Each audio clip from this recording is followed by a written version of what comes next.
Hey guys and girls, it's Matty here from Tuckerbox Design. As promised last week, I was just going to show you a couple of folds that are pretty simple to do and they look pretty awesome and pretty authentic.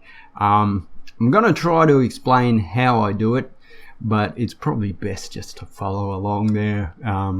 My rambling will probably just make you confused, but I'll try to explain it as best I can here. So basically what you've got here is a line coming down, and then you've got a line sort of coming back up on an angle and then folding back around, and then you've got another line that's offset from that doing the same thing, so it's folding up and back around, and then you've just got that bottom line sort of receding away, and you can see it's sort of offset from the top line there, so it's moved a little bit. So hopefully that makes sense, but anyways, just follow along with the drawing and then you're good to go.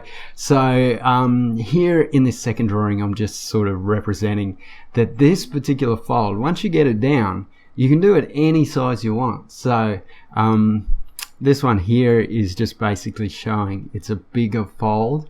And so basically all the fold is the fabric sort of bunching up on itself and then folding back and around like an arm or a leg or something like that.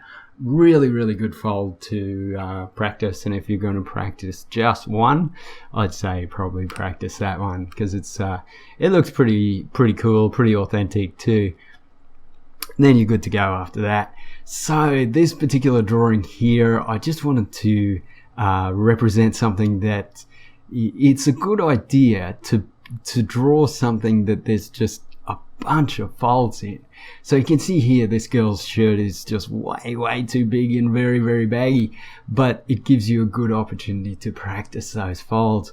And you can see like some of these folds are just a straight line straight across the arm, or like a bit of a curve or whatever like that, but really simple stuff. And if you keep in mind that some folds look like a Y, some look like a V, stuff like that, you'll be good to go after that. Another thing I wanted to mention too is always vary up your line weights, and this is anything you draw.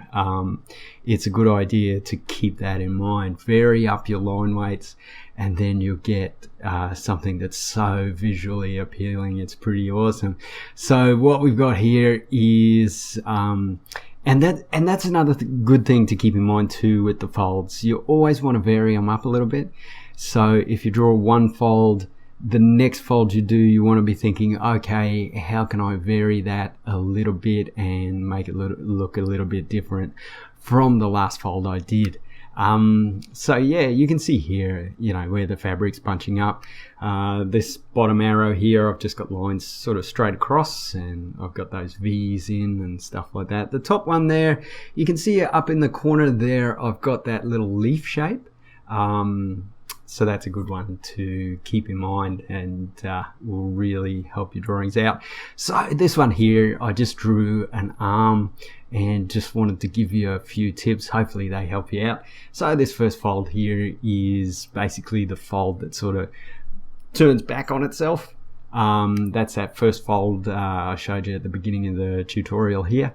And then the next one you do, you just want to vary it up a little bit. So these are just two like bold lines coming across. And then you've got the line,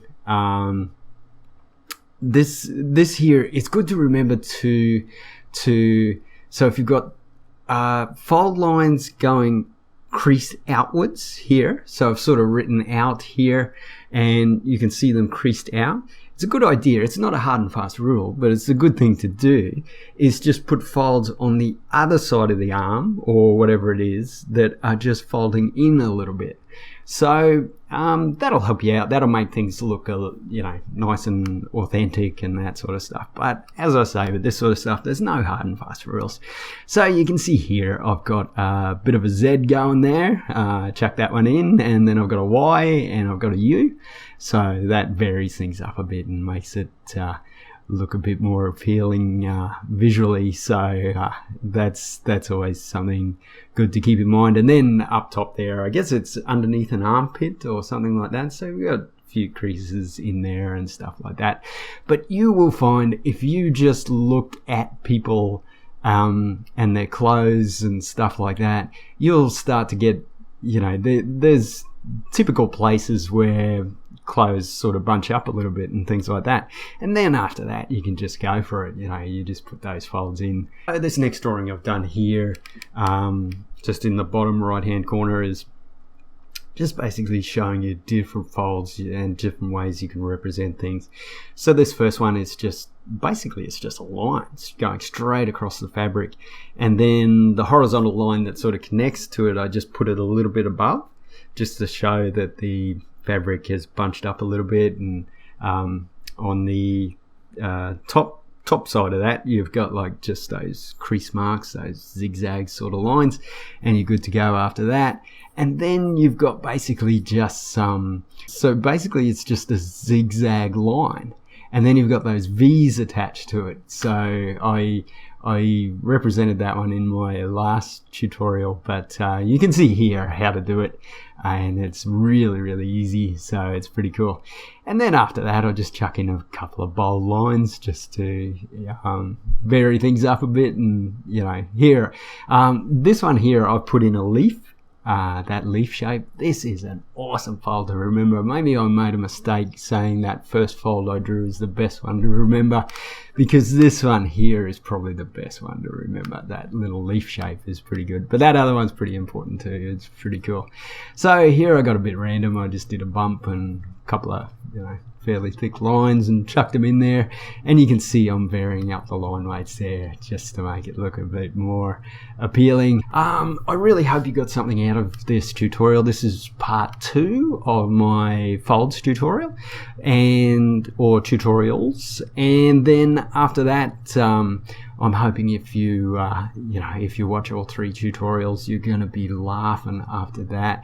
You're going to have more stuff in your arsenal to really, put down folds. And then the key to it all is folds are so easy. After a while, after about 20 minutes practice, 30 minutes practice, you'll see that you'll be so much more improved at folds and that sort of stuff. And then after that, you can put your own twist on these folds and draw them the way you want to represent them. So yeah, all right, enough of my rambling on. I really hope you got something out of this tutorial, and I will talk to you next week with part 3 of the folds tutorials. All right, as always, have a great week and keep pushing those boundaries and getting outside the box when you're thinking about art and whatever it is you want to do, anything artistically or life in general. Just keep it outside the box. You will have some interesting times ahead. All right, thank you so much for listening. Talk to you soon. See ya.